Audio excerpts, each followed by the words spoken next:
Hi everyone, my name is Shauna in case you don't know, and welcome back to another video. Today I'm going to be showing you how I style my Penny Haywood wig.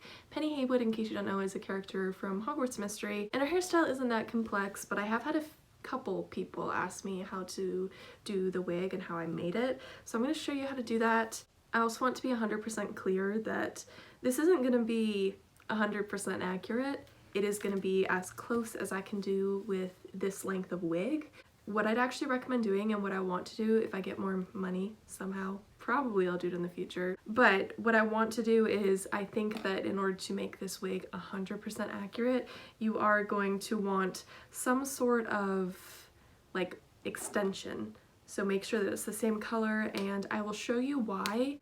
The reason why I only say one extension is because Penny's hair in the back, the braid that wraps around goes into a bun. However, with this length of wig, which looks pretty similar to the length that her hair is in the game, it actually isn't long enough to do that bun in the back. So I currently just try and do a little bun and clip it, and I just don't show the back in photos. So the things that you'll need for your Penny wig are different hair ties. I personally just use these little yellow ties. I don't really know where I got them. I do yellow because I want it to somewhat blend in with her hair, and then I use bobby pins. These are going to be important because you are going to want your braids to stay back in this spot and not fall forward on your face. And then for the braid, what I personally do is I use this little clip. It also adds a little bit of flare in the back. This is the main clip that I use to keep it on. I also have a butterfly clip to keep it steady. But you can really use any clips in the back. I just don't recommend using a bobby pin because that doesn't give the same amount of like grip and firmness that you need for keeping that hair stuck in the back there.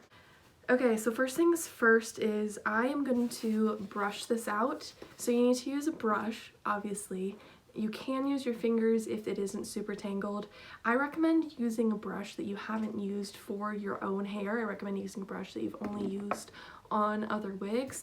That is because I've heard that the oils from your natural hair can sometimes ruin wigs. I'm using an Art of Wigs wig, which I will link down in the description below. I recommend using a lace front wig if possible. Lace front wigs just make the hairline look more natural. However, lace front wigs are really expensive, so I am not using a lace front wig for this video. So Penny Haywood has always been one of my favorite characters in Hogwarts Mystery, and I had been wanting to cosplay her for a long time, in part too because I haven't cosplayed enough Hufflepuff characters and I'm Hufflepuff, and I just randomly decided to go for it one day.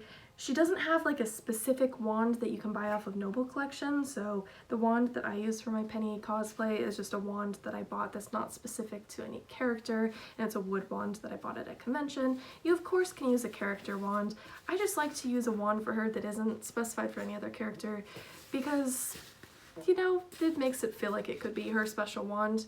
Okay, so I undid the braids and now I'm just going to brush it out. I recommend starting at the bottom and going up. Use detangler if you need to. I'm not going to show you the whole detangling process because I think that's pretty straightforward. I mean, this is a fairly straight wig. There isn't like curls and stuff in here, so it shouldn't take too long, and I'll see all of you back after I finish detangling this wig. Welcome to my bathroom. Hopefully it doesn't echo too badly in here. I have to style this wig in the bathroom because I have to be able to see my face and what I'm doing. So with this particular wig, with the way that the braids lay, I actually recommend styling it on your own head, which I know isn't ideal for everyone. I know a lot of people like to style on the wig head. However, for this wig in particular, it just really works out better to style it on your own head. You can style it on someone else's head, but I like to style it on my own head to see how it is framing my face when I'm putting it on. You'll see what I mean in one sec. So I'm just going to toss on a wig cap, then toss on the wig. Since this is a light colored wig, use a light colored wig cap if you have one available. Wig cap is on. I know people have all sorts of fancy ways for how they put on a wig cap. Like they braid their hair, they put their hair in little buns. I just cut my hair short so that it can fit under the wig cap. I don't like to have long hair because I don't like to have to do fancy ways to style it. So now I'm taking the wig off. I'm just going to run my fingers through it really quickly before I put it on. As you can see, it is much improved from the last clip that you saw of it. I mean, it's not perfect, okay? No wig is going to be 100% perfect. You don't have to like crimp this wig or anything because you're not doing spikes. I mean, I'm sure that some people would argue that crimping the wig would get the braids to stay better. Honestly though, I just don't crimp the wig. It looks fine. The wig is on. This wig that I use doesn't look good when it is just like flat down, but it looks fine when I style it. Okay, so what you're gonna do is you are going to basically throw most of the wig in the back. Okay, and you're going to have 3 pieces that you're going to want to have. So, I think that this might be a little bit too long right here, so I'm going to just throw a little bit on back there. Okay, what I like to do is I like to put them into 3 ponytails and make sure that they're about even.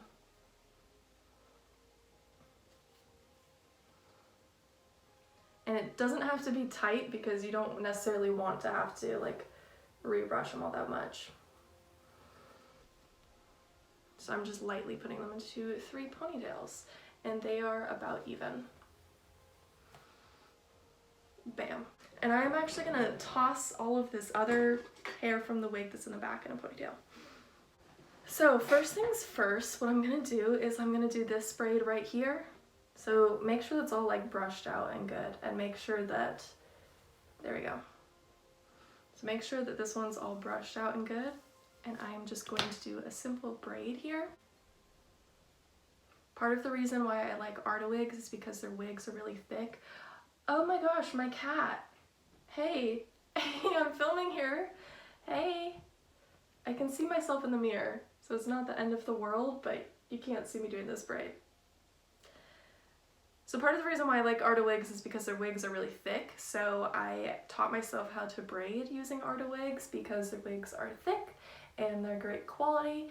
I personally really suck at braiding my own hair because my own hair doesn't like to cooperate, so I taught myself using Arta. I'm just going to go all the way down to the bottom as far as I can. And I think that is going to be pretty much where I am going to stop. So, I'm going to take one of the handy dandy yellow hair ties.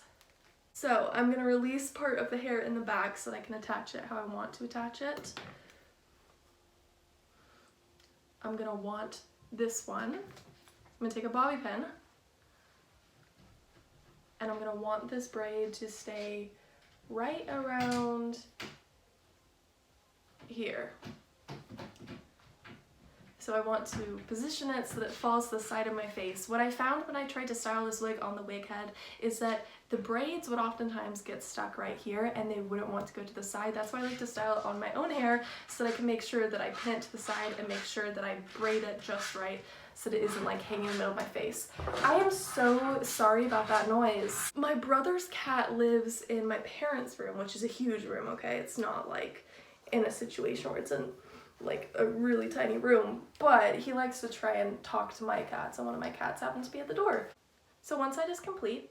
As you can see, that was very simple and easy. I like Arta wigs because if you mess up, you can undo it and redo it without losing too much hair. You'll still have plenty of hair, and even if you lose a little bit of hair off of the wig, it's thick enough that it's not going to be the end of the world, okay?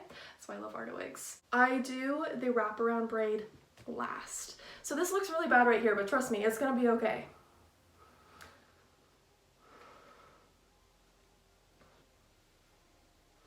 Now I'm just going to slide this on over to this side so that I can braid this one.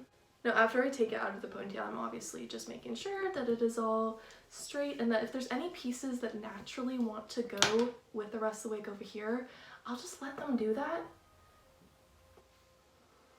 There we go. And now I'm going to braid this one. This braid that I'm working on is farther back from the braid that's on the other side because you have to have the wraparound braid above this. So this being farther back means that this braid is going to be slightly longer. You don't necessarily have to reposition the wig if you don't want to. I personally like to reposition the wig though, so both my braids appear to be about the same length. It's okay if you don't though, it'll still look fine either way.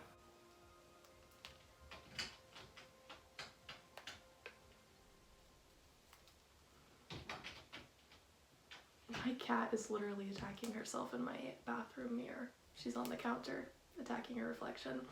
Okay, so now I'm gonna take this hair down here. Also, a tip for people that I had to learn recently, don't use this type. The only time you need to use this type is when you have super thick hair, and I would even recommend super thick coarse hair for those types, but I wouldn't recommend those types for this type of wig that you're working with.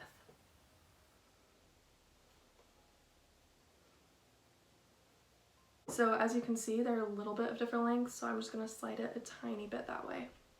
Bam. Voila! 2 of the 3 braids are complete. Now comes the harder part, which I've never actually filmed this part on video before, so I don't know how this is going to turn out. Okay, so here is the final braid part. The thing about this one is that you can't braid it straight down because you have to make sure that it curves right. This 3rd braid is really hard to show on camera how I do it because I like to be close up to the mirror when I'm doing this one.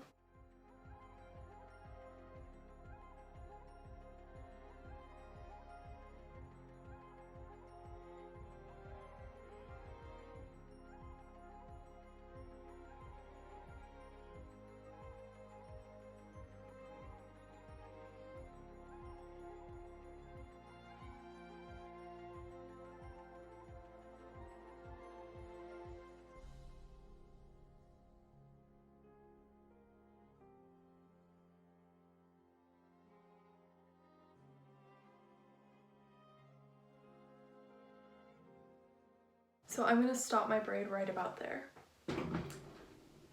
Now this is where I would recommend using an extension so that you can do the bun in the back.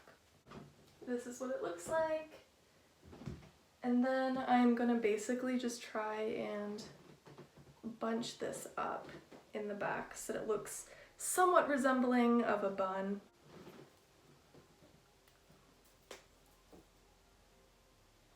See, this is what it looks like from the back. If you were to use a hair extension and attach it to this braid, you could make it longer to have it be a proper bun in the back. But unfortunately, I don't have a hair extension piece right now, so this is the best that it's gonna get. And also, I'm no expert at styling wigs, so I know that this isn't perfect, but this is generally how I style it. And maybe if you're better at wigs than me, you can just use this as a general basis and outline how to style Penny's wig, and then you can finish styling the rest by yourself. So I hope that all of you found this video to be informative and enjoyable. If you did, feel free to give it a thumbs up and subscribe to me if you haven't already. The rest of Penny's outfit is pretty straightforward. She just has a Hogwarts uniform that is Hufflepuff related. You can also use little potion bottles, hold some sort of cauldron stuff in photos when you are Penny, because Penny of course is excellent at potions and that is what she enjoys. Until next time, goodbye.